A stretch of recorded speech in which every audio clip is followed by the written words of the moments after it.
أعوذ بالله من الشيطان الرجيم. بسم الله الرحمن الرحيم.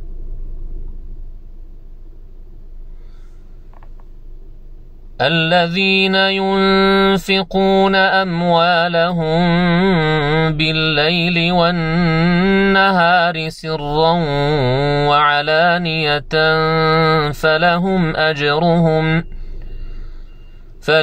أجرهم عند ربهم ولا خوف عليهم ولا هم يحزنون.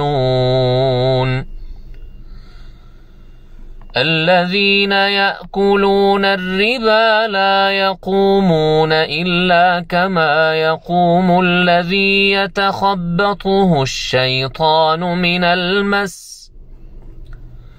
ذلك بأنهم قالوا إنما البيع مثل الربا وأحل الله البيع وحرم الربا، فمن جاءه موعظة من ربه فانتهى فله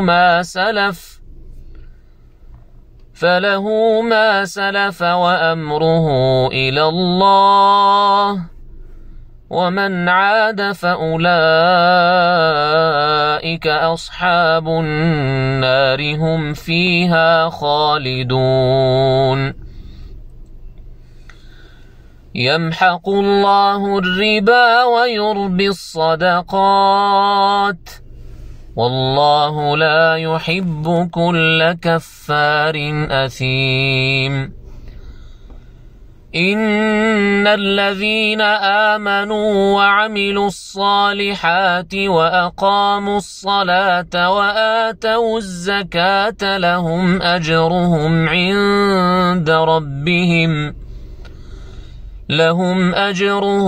عند ربهم ولا خوف عليهم ولا هم يحزنون.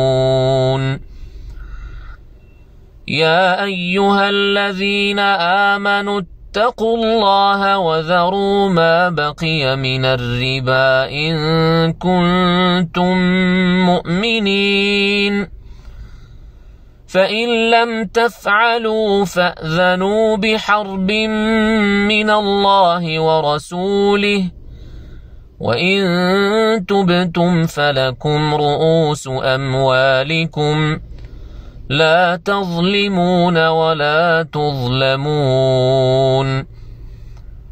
وإن كان ذو عسرة فنظرة إلى ميسرة، وأن تصدقوا خير لكم إن كنتم تعلمون. واتقوا يوما ترجعون فيه إلى الله ثم توفى كل نفس ما كسبت وهم لا يظلمون. صدق الله العظيم.